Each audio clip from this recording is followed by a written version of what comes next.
Okay, hi everyone. Can you hear me properly? So I'm Stephni from the Merwe, and I'm a postdoc at UCT and Sandy. So Richard said Sandy dropped the STEP program. We're here to pick it up, hopefully. So we'll see. So this work forms part of a regional project, the Spatial Biodiversity Assessment, Planning and Prioritization, or SBAP for short. So the aim is to develop spatial databases on ecological condition and land degradation. So this is to inform biodiversity assessments and planning. So this will provide critical supporting information to various different conservation targets and projects, like the ones mentioned already today. You can see some of those on the list, like the red list and the GEF. So the first thing people ask me is, what is ecological condition?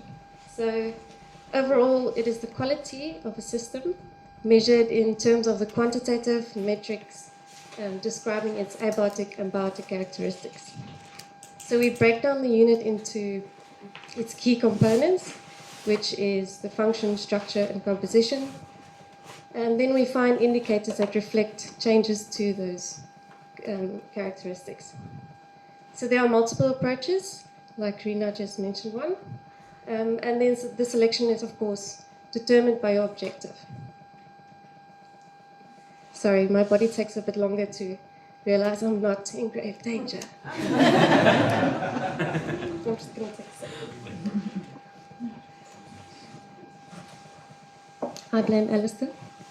So, how do we approach condition assessments? So South Africa already implements the RLE, so they provide guidelines for doing these assessments. So Mapale Monyeki will be talking about that later this week.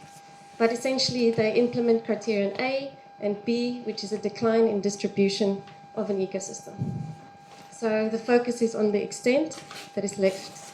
So they take the veg map as the potential extent, overlay that with the natural land cover maps at different time points, and then they do some cool quantitative analyses and get to a threat status for each of the ecosystems.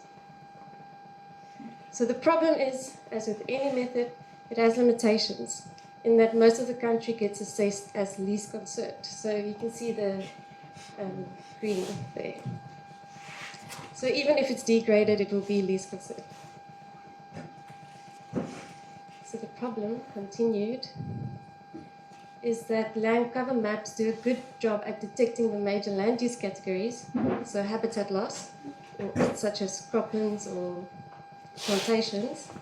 So over here you can see, those are the functional groups or types of the thicket. And then here's the national land cover map that was released about 2 weeks ago. So the green is natural, brown is barren, black is urban, and yellow is cultivated. So if we zoom in a bit, it does a good job at detecting these major categories, but it can't capture the state of the natural remnant vegetation.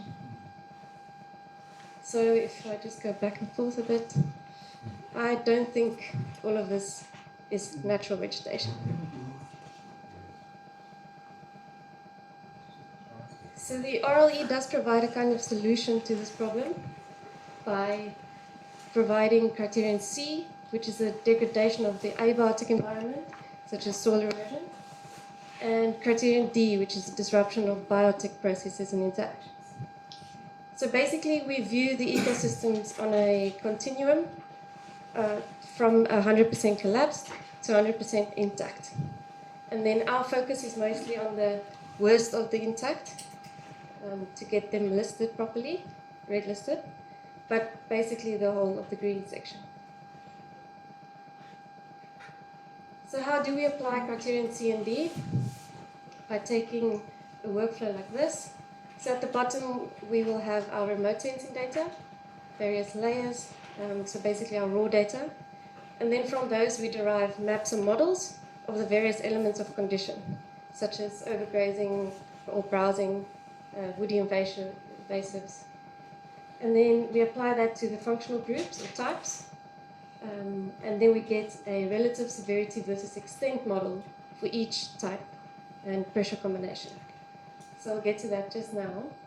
But that is our primary objective for this project. And then the secondary objective would be an index like Rena just said. So on the y-axis we have severity and x extent. So a made-up example is, let's say the Sundays Valley thicket is heavily overbrowsed. In like, let's say 60-70% of the ecosystem, it might fall in the endangered category.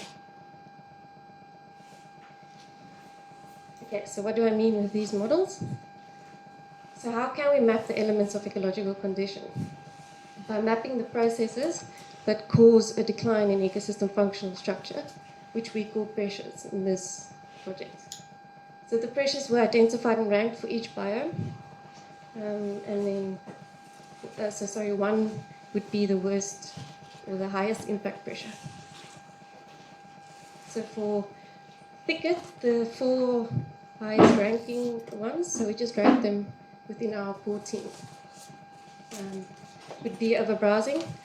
And then an indicator for that could be veg cover loss, changes in species composition, and then you can read the listed one there. And then the metric for that could be a greenness index, like EVI or NDVI. And then we have some key data sets there, but the caveat there is that those are the ones we have access to. So if there are other data that you can think of, please tell us.